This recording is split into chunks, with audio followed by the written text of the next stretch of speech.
Hello കൂട്ടുകാരെ, ഈ പുഴയും കടന്നെന്ന സീരിയലിലെ ഇന്നത്തെ വിശേഷങ്ങൾ എന്തൊക്കെയാണെന്ന് നോക്കാം. അങ്ങനെ സുജാതയെ സോപ്പിട്ട് സ്വത്തുക്കൾ കൈക്കലാക്കാനുള്ള ശ്രമത്തിലാണ് ഗീത. അതിന് ഗീത പറയുന്ന ന്യായം എന്താണെന്ന് വെച്ചാൽ, ഞാനും എൻ്റെ കുടുംബവും ഇനി ഈ വീട്ടിൽ നിൽക്കുമ്പോൾ ഞങ്ങൾക്ക് ഇവിടെ ജീവിക്കാൻ പ്രത്യേകിച്ച് മാർഗങ്ങളൊന്നുമില്ല. അതുകൊണ്ട് ഈ സ്വത്തുക്കൾ വിറ്റോ പണയം വെച്ചോ ഒരു സൂപ്പർ മാർക്കറ്റ് പോലെ എന്തെങ്കിലും തുടങ്ങാനാണ് ഞങ്ങൾ വിചാരിക്കുന്നത്. അപ്പോൾ എൻ്റെ ചേട്ടൻ പറഞ്ഞത്, ഈ സ്വത്തുക്കൾക്ക് വിനീതിനും കൂടി അവകാശമുണ്ടല്ലോ, വിനീത് എങ്ങാനും തിരിച്ചു വന്നാൽ എന്തു ചെയ്യുമെന്നാണ്.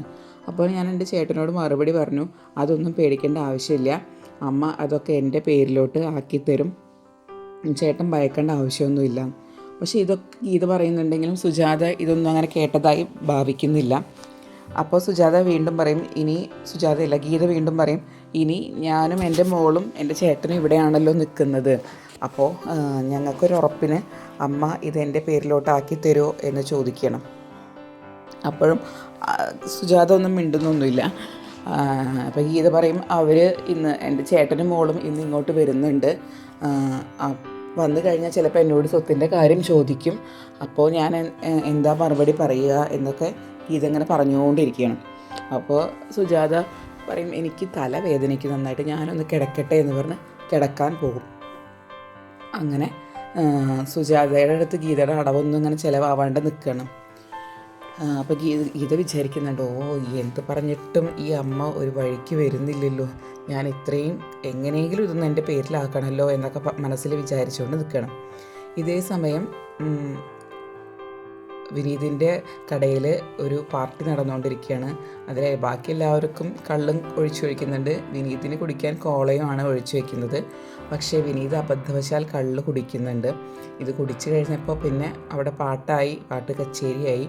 ഇതൊക്കെ ഇങ്ങനെ നടന്നുകൊണ്ടിരിക്കുമ്പോഴാണ് നമ്മുടെ ഗീതയുടെ ഭർത്താവും കുഞ്ഞും ആ വഴിക്ക് വരുന്നത്. അപ്പോൾ കുഞ്ഞ് വിനീതിനെ കാണിച്ചു കൊടുക്കും, ദേ വിനീത് മാമൻ. അപ്പോൾ അയാൾ നോക്കുമ്പോൾ ഇവർ ഇങ്ങനെ എല്ലാവരും ഡാൻസ് കളിക്കുന്നതാണ് കാണിക്കുന്നത് കുടിച്ചിട്ട്.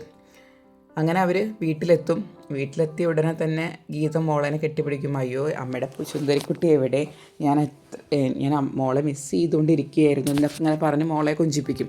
അപ്പോൾ ഗീതയുടെ ഭർത്താവ് പറയാണ്, നല്ല കുട്ടിയാണ്, അവിടെ കിടന്ന് ചീറി പൊളിക്കുകയായിരുന്നു, ഭയങ്കര വാശിയായിരുന്നു, അമ്മയെ കൊണ്ട് നോക്കാനൊന്നും പറ്റുന്നില്ലായിരുന്നു, ഇനിയിപ്പോൾ ഇവിടെ എത്തിക്കഴിഞ്ഞാൽ പിന്നെ പേടിക്കേണ്ട ആവശ്യമില്ലല്ലോ, സുജാത അമ്മ ഉണ്ടല്ലോ എന്ന് പറയും. അപ്പോൾ ഗീതയോട് ചോദിക്കുന്നുണ്ട് എന്തായ സ്വത്തുക്കളുടെ കാര്യമെന്ന്. അപ്പോൾ ഗീത പറയും, ഞാൻ കുറേ നേരമായി ശ്രമിക്കുന്നു, പക്ഷെ അമ്മ അങ്ങോട്ട് അടുക്കുന്നില്ല, ഒന്നും കാണുന്നില്ല, ഒരു അടുത്ത ലക്ഷണമൊന്നും കാണുന്നില്ല. അപ്പോഴേക്കും സുജാത അങ്ങോട്ട് വരും. അപ്പോൾ കുട്ടി പോയി സുജാതയെ കെട്ടിപ്പിടിക്കും ഒക്കെ ചെയ്യും. എന്നിട്ട് അപ്പോൾ ഗീതയുടെ ഭർത്താവ് പറയാണ്, ഒരു കാര്യം പറയാണ്ട്, ഒരു ചൂടുള്ള കാര്യം, നമ്മുടെ വിനീത് കിടന്ന് കള്ളു കുടിച്ച് കടയിൽ നിന്ന് ഡാൻസ് കളിക്കുന്നത് ഞാൻ കണ്ടു.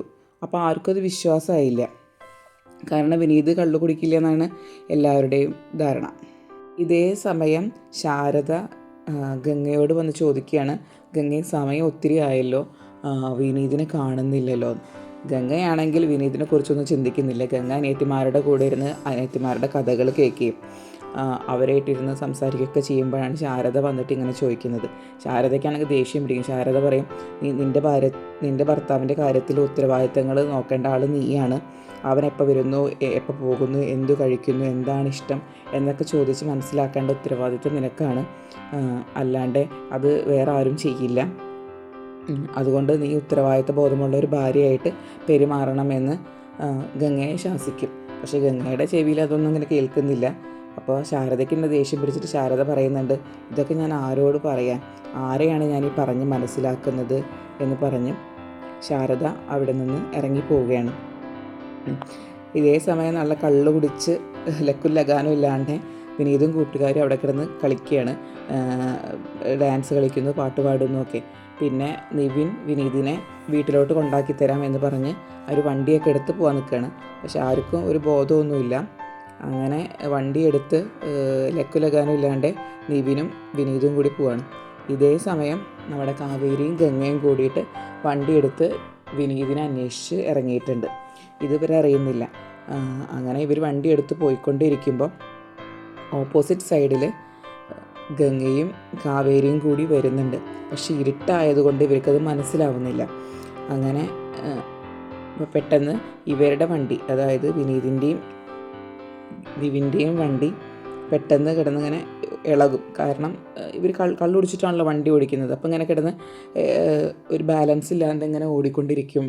അപ്പോൾ അങ്ങനെ ഓടിയിട്ട് ഗംഗയുടെയും കാവേരിയുടെയും വണ്ടി ഇടിക്കാൻ നോക്കും. പക്ഷെ ഇവരാണ് വണ്ടി ഓടിക്കുന്നതെന്ന് രണ്ടുപേർക്കും മനസ്സിലാവുന്നില്ല. അങ്ങനെ കാവേരി ഇറങ്ങി വരുന്നു, വിനീതും വണ്ടിയുമെന്ന് ഇറങ്ങി വന്നു. രണ്ടുപേരും അങ്ങോട്ടും ഇങ്ങോട്ടും തല്ല് കൂടുന്നുണ്ട്. ഇതൊക്കെയാണ് ഇന്നത്തെ എപ്പിസോഡിൽ. അവർ ആൾക്കാരെ തിരിച്ചറിയാണ്ട് വഴക്കൂടുന്നതാണ് കാണിക്കുന്നത്. ഇത്രയുമാണ് ഇന്നത്തെ എപ്പിസോഡ് വിശേഷങ്ങൾ. കൂടുതൽ വിശേഷങ്ങൾ അറിയാൻ ഈ ചാനൽ സബ്സ്ക്രൈബ് ചെയ്യുക, ലൈക്ക് ചെയ്യുക.